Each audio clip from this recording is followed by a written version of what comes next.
Here's what's coming up on the world today.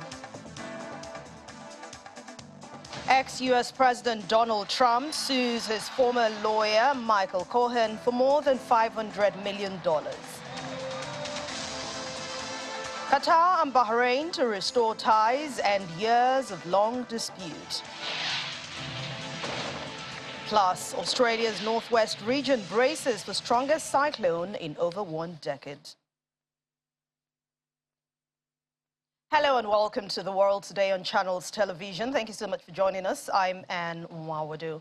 U.S. President Joe Biden has met with his Irish counterpart as he's continuing to a three-day trip to the Republic of Ireland. The Irish President Michael Higgins and his wife Sabina Coyne let down the red carpet for the U.S. President, who signed a guest book and was pleased to return to his ancestral homeland. A proud Irish American, President Joe Biden was welcomed by his Irish counterpart, President Michael Higgins, and his wife at their residence in Dublin. Mrs. Biden and Higgins went inside for meetings where the United States leader signed a guest book, writing that it was an honor to return to the home of his ancestors. What I wrote in the book was, as the Irish saying goes, your feet will bring you where your heart is. And then I say it's an honor to return, and I talk about returning again to the home of my ancestors, to celebrate the things that bind Ireland and the United States, and recommit ourselves to peace, equity, and I think the most Irish of words used in my family was dignity. Mr. Biden is later due to hold a meeting with Prime Minister Leo Varadkar and will become the 4th U.S. president to address a joint session of the Irish Parliament after President J.F. Kennedy in 1963, Ronald Reagan in 1984, and Bill Clinton in 1995. He will also be guest of honor at the banquet at St. Patrick's Hall in Dublin Castle, an honor previously given to Queen Elizabeth II and U.S. President John F. Kennedy. Mr. Biden arrived in the Republic of Ireland and enjoyed a light-hearted trip to the hometown of great-great-grandfather Owen Finnegan, a shoemaker who immigrated to the United States in 1849 in Louth, halfway between Dublin and Belfast.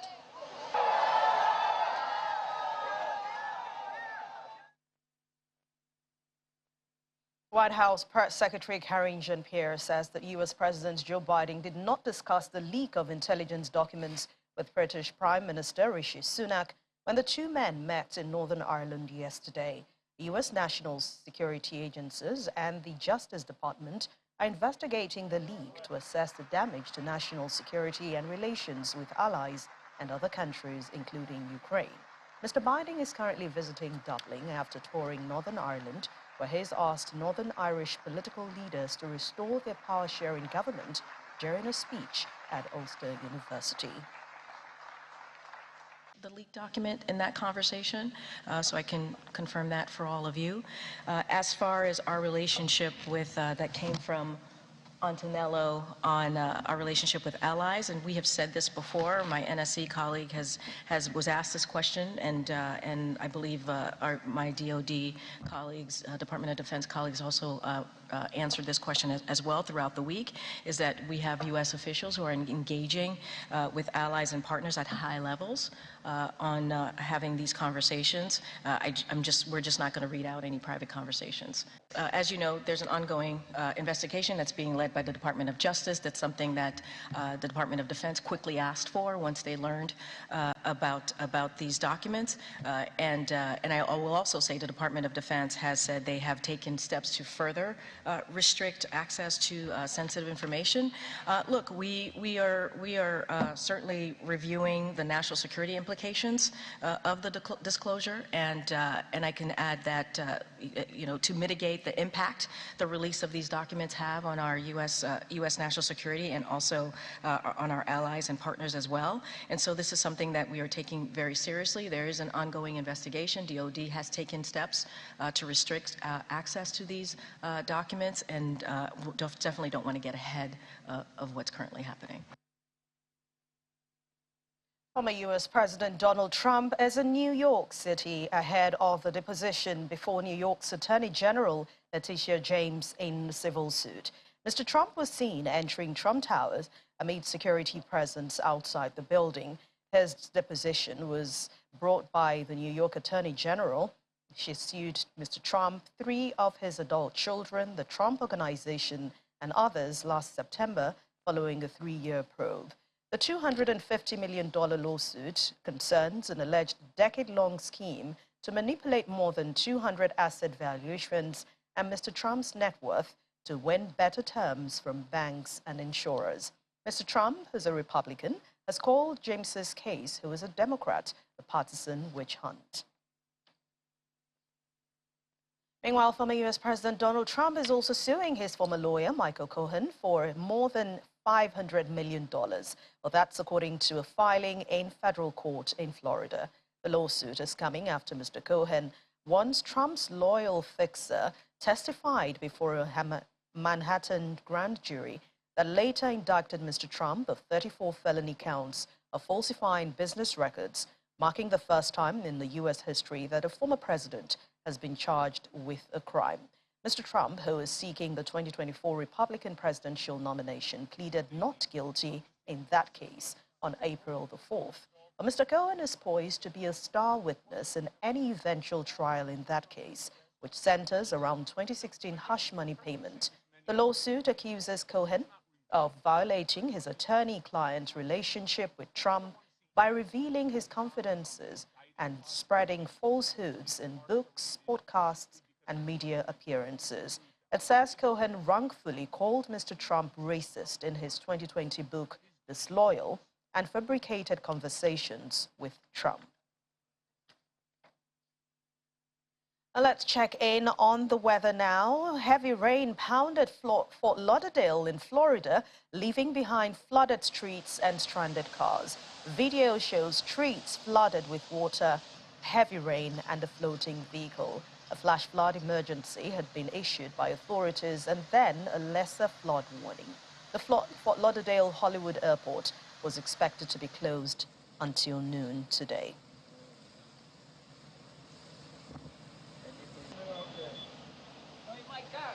Meanwhile, a pedestrian was caught trying to swim in a flooded street in Fort Lauderdale, Florida, after the area was hit by the rain.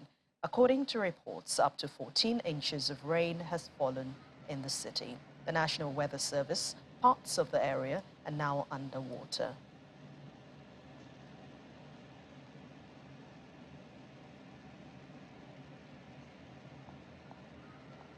Our Washington correspondent Maria Bird joins me now to tell us more on this. Hello, Maria. Hello, good evening. Well, thank you for joining us, and quite a lot to discuss here. Let's begin with Mr. Biden's trip to Northern Ireland and the Republic. It seems like this is homecoming for him, or maybe it was a long overdue for the president, because we've seen him touring and enjoying most of his trip. Yes, this is definitely long overdue for him. I think this is more of a personal trip. He is going to be holding some meetings on Thursday and some a little bit on Friday, but most of the time will be spent with him visiting the hometown of his ancestors. And so this is going to be a very, I think, spiritual trip for him, one that he's going to be reflecting back on his roots and where he's come from. It's been 60 years since a Catholic president of the U.S. has been in Ireland. The last one was John F. Kennedy. So this is going to be a very momentous occasion for him and his family. And now speak to us about the former U.S. President Donald Trump's deposition in a civil lawsuit. We understand that this case is even separate from the criminal probe of the hush money payment to keep adult film star Stormy Daniels quiet before his election about her alleged affair with Mr. Trump. Yes, this civil lawsuit was set to begin around 9:30 in the morning Eastern Standard Time in New York. He came in Wednesday evening to New York City, the first time he had been since the case with the hush money on Stormy Daniels. And so this is going to really look at whether or not he fraudulently falsified records to receive loans over the past 10 years. And this is not only against him, this is against his children and also the Trump organization. And what the prosecutors are requesting is one, they're suing for $250 million, and two, this will ban the Trump organization from being able to do business in the state of New York, which we know that is the hub in the beginning of the Trump organization. So this could be very detrimental to the former president. And I think this case is, we're going to see it definitely draw out, and it's not set to begin until October. But we're also learning that Mr. Trump has sued his former lawyer, that's Michael Cohen, for more than $500 million. It appears there's just so much drama unfolding at this time. I mean, with this, all of this going on with former President Trump. Yes, this is not unexpected. As you all have probably seen, we know that his former lawyer, Michael Cohen, has been very vocal over the past few weeks, especially leading up to the last indictment that he received. And so this is something that I think the former president maybe was not expecting a year ago, but I think he knew that there was going to be this type of what he would consider a breach.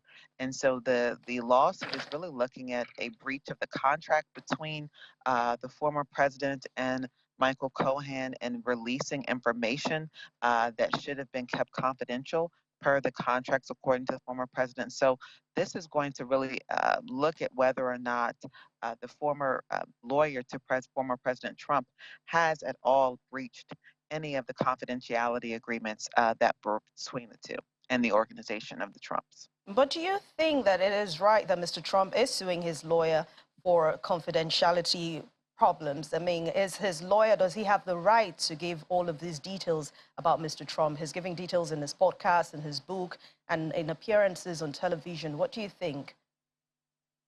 So at this time, I think the question is whether or not he was legally obligated to release some of the information to whether or not it was the courts as they were building the case for the indictments with former President Trump. So some of this could be a legal matter between the state and former lawyer to President Trump, Michael Cohen. So that's one piece of it.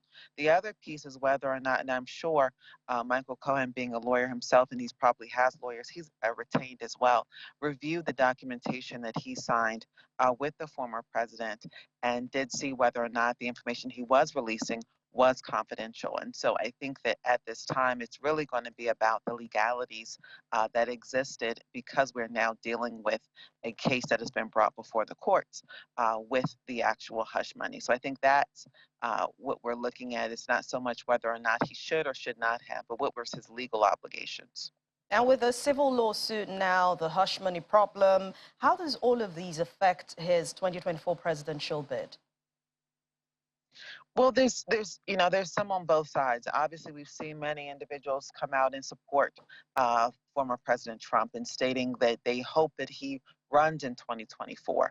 The question is going to be not, I think, whether or not he will run. I think that he will run as long as he's able to run. If the indictments lead to any sort of a conviction, he will have a challenge, obviously, because of the constitutional laws around running for president or being a president after having been convicted of a crime. But if he does not receive any convictions, or if the cases are not finished by the time we reach the next election cycle, I think he will have quite a bit of support. And this obviously is keeping his name in the news. He has obviously said this is not about him. This is about the American people. So for those who support him, do believe that this is an injustice against the American people. So we're going to definitely see that this is going to carry through. And this will probably be part of what he uses to move his campaign forward. And Maria, let's leave Mr. Trump now and talk about the weather condition. I mean, we saw visuals of a pedestrian swimming in flooded waters in Fort Lauderdale. Are heavy rains common in Florida?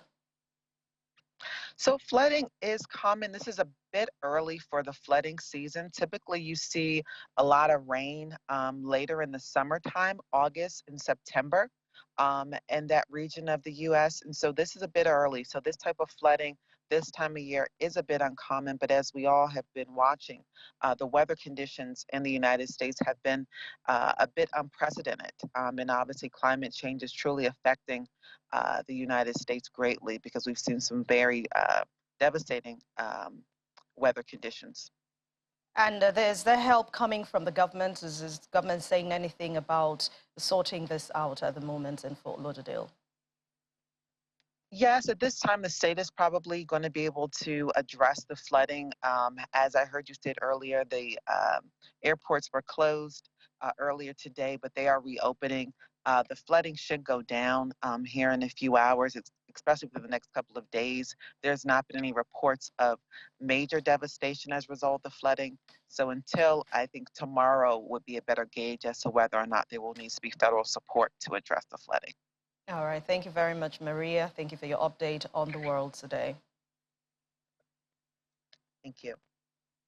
And staying with the weather condition, residents of Beijing continued with their daily activities as sandstorm obscures from the skyline and covers the city in a layer of dust. Residents say they are scared by the whistling wind. Beijing faces regular sandstorms in March and in April due to its proximity to the massive Gobi Desert, as well as deforestation and soil erosion throughout northern China. Australia's northwest region is bracing for the area's most powerful tropical cyclone in over 1 decade as a major port closed and streets turned quiet. Cyclone Isla, also located about 155 kilometers off Australia's coast in the Indian Ocean, was upgraded to a Category 5 storm, and that's the highest rating so far.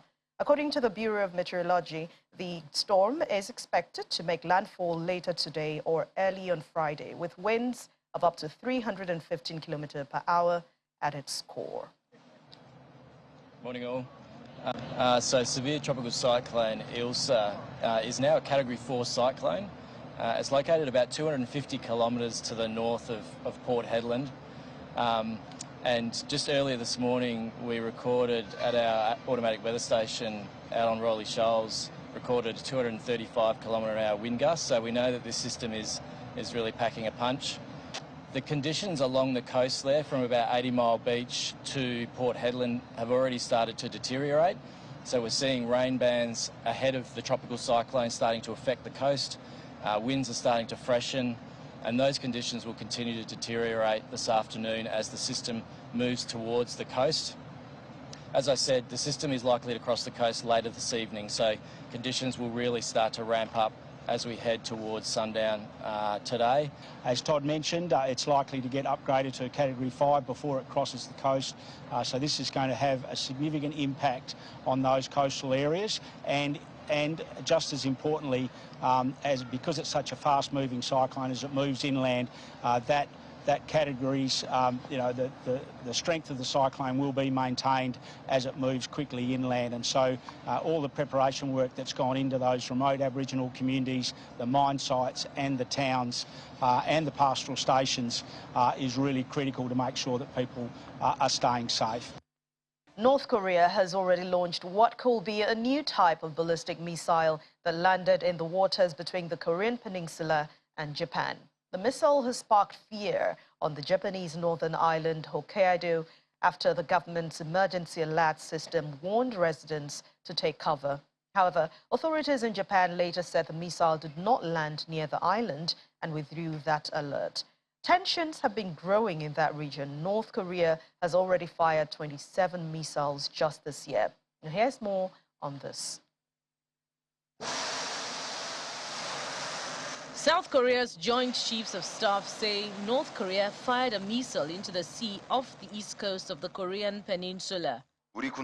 Our military detected an intermediate range or longer ballistic missile fired from around Pyongyang toward the East Sea at around 7:23 a.m.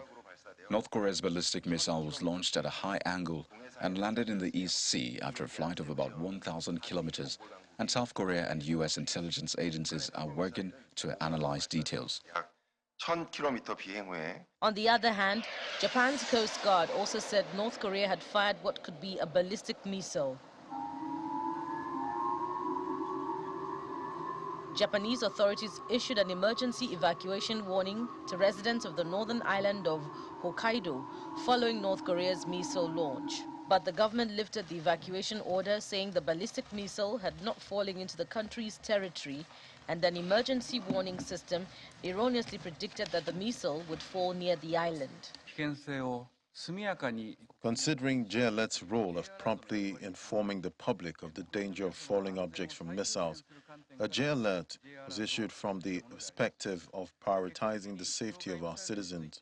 The outcome was that the missile was not confirmed to have flown to our country, and it was confirmed that there was no possibility of its falling into our territory.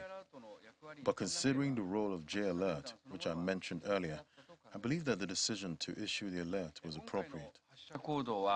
The launch came days after North Korean leader Kim Jong-un called for strengthening of the country's war deterrence in a more practical and offensive manner to counter what Pyongyang called moves of aggression by the United States. Meanwhile, South Korea's Air Force staged an aerial refueling drill amid escalating tensions on the Korean peninsula. Footage released by the Air Force shows a KC-330 aerial tanker refueled fighter jets in the air while flying at 530 kilometers per hour. The Air Force said the KC-330 aerial tanker can fuel up to 15 F-35A fighter jets each time, which then enables the jets to fly for another extra hour. However, North Korea has criticized a recent series of joint military exercises between the US and South Korea as escalating tensions compels it to step up its weapons tests in recent months.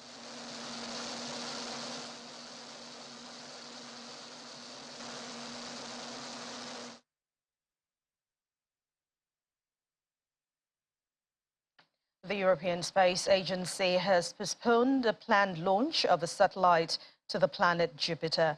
Weather conditions showed there was a risk of lightning to that mission that aims to establish if the planet's moons could sustain life. ESA also says it will try to launch the rocket again on Friday. The 8-year journey from Earth to reach Jupiter's major moons is one of the organization's most ambitious missions ever. Junior doctors in the United Kingdom are on the third day of a 4-day walkout over the deadlock over pay, threatening huge disruptions to the already ailing health system in the country. The British Medical Association is now asking for a 35% pay rise, but the government says this is unreasonable. The strike action is already the latest disruption to affect the state-funded National Health Service, the NHS. Our correspondent, Heniola Oyetayo, has more on this.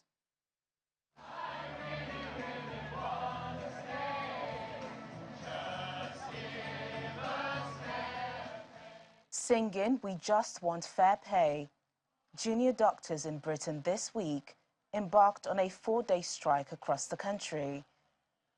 The British Medical Association, the union representing doctors, wants a 35% pay rise, arguing that members have suffered a 26% real terms cut in pay over 15 years.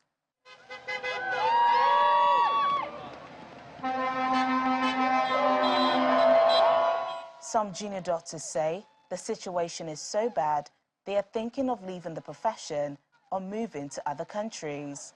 So I think there's two strands to it. I think it's really important for doctors because our pay has been decreased by 25% in the past 15 years, and that's, no worker should have to take that home. And especially when we're doing a high-pressure job, we work antisocial hours, we're making high-pressure decisions. So I think, and there's a real risk of a workforce crisis, which is already happening with people moving to other countries where the pay and conditions are just better than they are in the UK now. The BMA union says the 35% pay rise would make up for 15 years of below-inflation wage rises, but the government says it's unrealistic.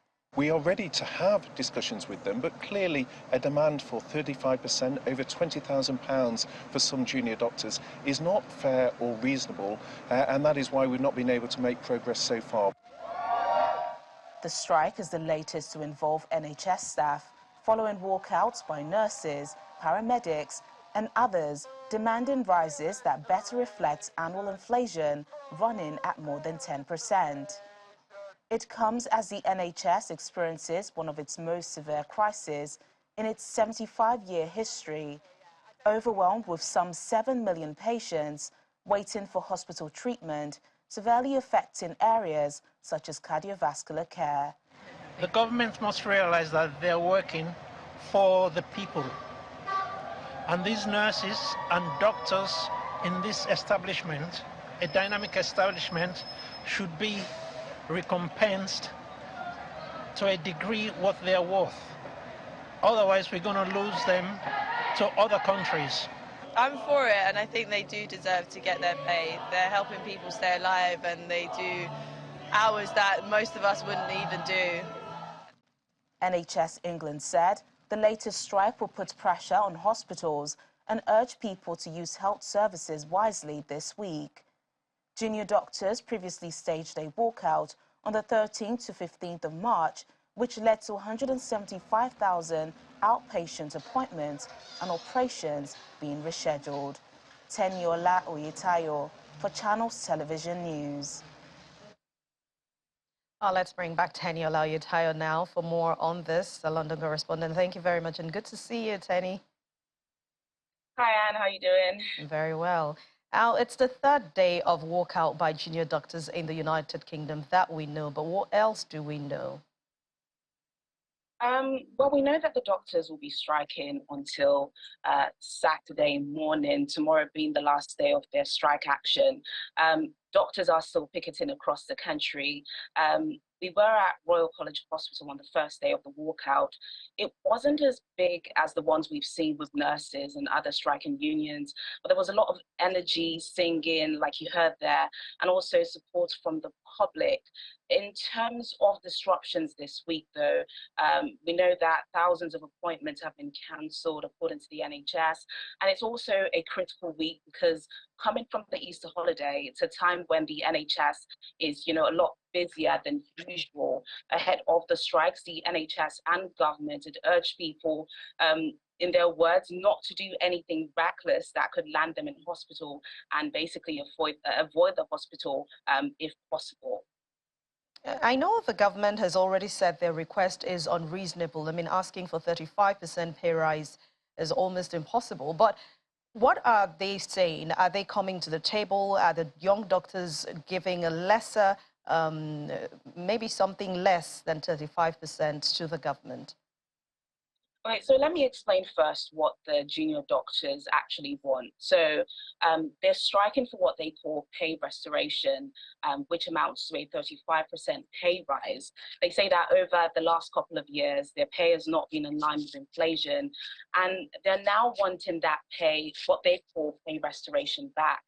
But the government is not willing to agree to that. In fact, the health minister yesterday repeated that no negotiations will be made unless the British Medical Association, that's a union representing the doctors, lower the demand significantly and also call off the strikes on a whole. So it's a tricky situation because at the moment there is no talks going on between the government and the junior doctors at all. As a result of that, though, today the BMA said that there are talks with the government to bring in arbitrators to help lead the negotiations. But while the government, the government says it's willing to do this, it's also saying that it will not budge on the fact that the demand of 35% pay rise has to be brought down before any negotiations begin, and also the strikes have to be called off. But give us a picture of what the health sector is like right now in the United Kingdom amid these demonstrations. I mean, we know that strikes like this can come with lots of cancellations when it comes to appointments, but what is it looking like there? Yeah, the cancellations from the strikes is one issue, but the other issue is the pressure that the NHS is under. So the state-funded National Health Service will mark its 75th year anniversary this year. But medical workers are saying, the NHS is crumbling under immense pressure for years now, not just now. It's been something that's been going on for a while. And this has also led many people leaving the NHS. The junior junior doctors as well as other medical staff say apart from pay, they're also striking to save the NHS. And just to remind our viewers, apart from the junior doctors, we've seen other NHS staff going on strike over the last couple of months. This includes nurses and ambulance workers who all say they're working under huge pressure and working long hours. We've heard them saying people are leaving the profession or going to work in other countries because after spending thousands of pounds to study, what they're getting back isn't matching up or even enough to put food on the table, especially with the cost of living crisis. Wait lists for patients are also at a record high, with the list for cancer care at its worst in years. People are having to wait over 2 weeks just to receive treatment. There's been reports of people dying while waiting for urgent and emergency care, and more unfortunate stories have also, been coming up on social media as well. Medical workers say they're having to work other jobs just to put food on the table. So I guess the strike is just basically them saying enough is enough.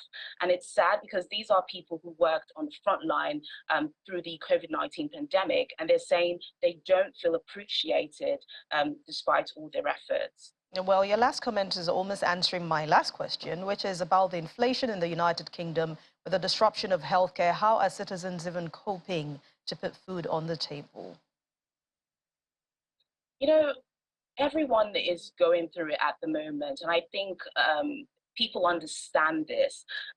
Ordinary citizens, through the strikes, I think they feel sympathy and frustration at the same time, especially as the government is refusing to negotiate with these striking medical doctors. As we know, the strikes have been going on for a while now, not just in the health sector, but also transportation.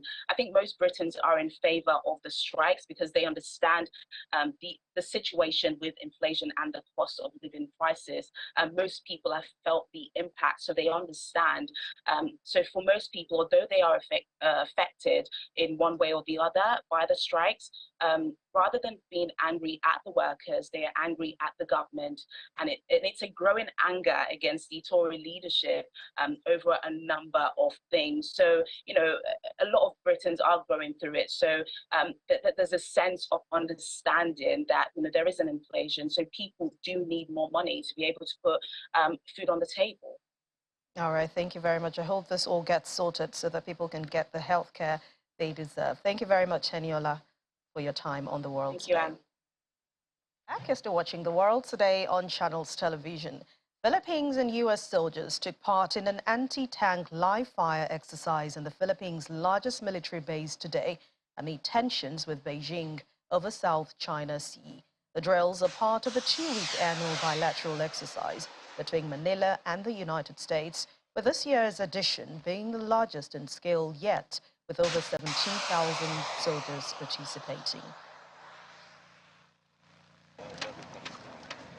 The Salaknib exercises that we're doing are all in line with the order of our President Ferdinand Romualdez Marcos Jr., for us to defend our territory and not give an inch of our territory. So all of this are geared towards that, towards achieving his order, and we are making sure that the Philippines, the entire country, not just the armed forces of the Philippines, would be ready in case a threat would come to our shores. What you're seeing here with Balakatan and Salaknib is an expression of us trying to commit to enabling and assisting the Philippine military on being able to protect their national sovereignty and protect, the territorial integrity of the Philippines. And back here in Africa, and security in the eastern provinces of North Kivu and Ituri has disrupted the education calendar of about 750,000 young Congolese residents. And that's according to the United Nations data put out in March this year, which also shows that armed conflict has forced over 2,000 schools to shut down. Students are left wondering when or if they will ever return to the classrooms. Thomas Tumusifu Baragia wishes he was studying for his final school exams. Instead, He scrapes a living doing odd jobs in a displaced people's camp in Eastern Democratic Republic of Congo after a wave of rebel violence upended his life yet again. When I am in the camp, I see students from Goma in their final year like me. It hurts my heart because I can't continue my studies because of the war. When I see them passing and others doing their internships, it really hurts my heart. I wonder when I will finish my studies. The years are passing by. Bodagia fled the town of Kibumba with his family in October amid a renewed offensive by the M23 rebel group, the third time in 15 years he's been forced to escape his home. He is now 22 and still waiting to complete school. According to statistics from UNICEF, he is one of the 750,000 young Congolese whose schooling is currently disrupted by insecurity in the eastern provinces of North Kivu and Ituri. My studies started to get disrupted with the war against the Congrès National pour la Défense du Peuple. We fled to Kanyaruchinya. We spent a whole year there. And in 2012, we fled again to the same place for almost a whole year. All of this meant that I had several blank years in my school career. Here we are in 2022 and 2023. I have fled again from the war with M23, and here we are again next to Kayaruchia. Impossible for me to study. In the small camp next to an evangelical church outside the provincial capital Goma, Baragia spends his time leaning against the tin wall of the church or playing cards with school friends also displaced from Kimbumba. Since January 2022, about 2,100 schools in eastern Congo have had to close because of armed conflict.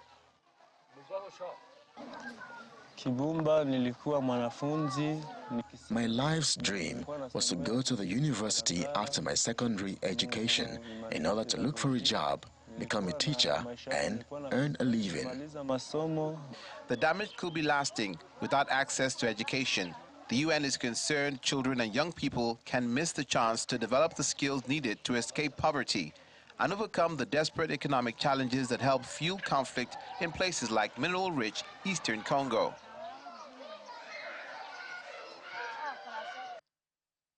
Qatar and Bahrain are resolving a year's dispute and restoring diplomatic ties. Delegates from both countries met at the headquarters of the Gulf Cooperation Council, the GCC, at the General Secretariat in the Saudi capital, Riyadh, to discuss resolving a feud that dates back to 2017.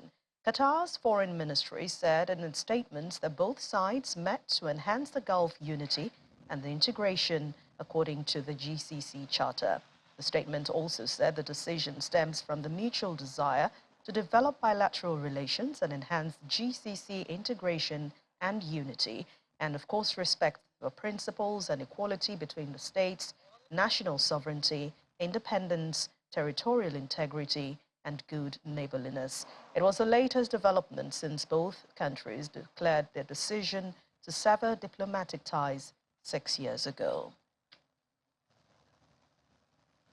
From a workshop in North Macedonian capital, artist Sacha and his colleagues paint intricate designs on sneakers that have been shipped worldwide. He said most of the company's clients are football and basketball players, but other celebrities from music and entertainment industries have also ordered customized pairs. The walls of the studio are covered in part designs of customized shoes, including the basketball sneakers, with a painting of flying superhero from NBA player Howard, and of course boots decorated with painted gold chains for a U.S. musician Miley Cyrus. It says they can take up to 150 hours to complete a customization, depending on the complexity of the design, the size of the shoe, and of course the designs are made using a special ink that makes the drawing last longer.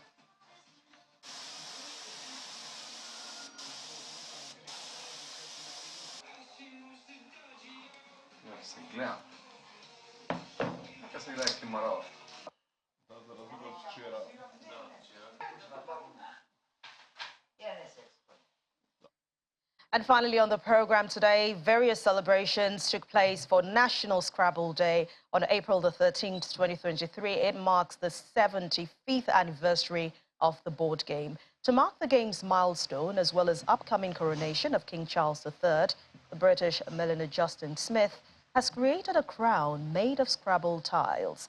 The piece was inspired by St. Stu Edward's crown, which has been used to crown successive monarchs of the British realm. The board game was invented by an American architect named Alfred Butts during the Great Depression and went on to the patent to name the Scrabble in 1948. The game is available in 30 languages, including Braille, and in 120 countries around the world.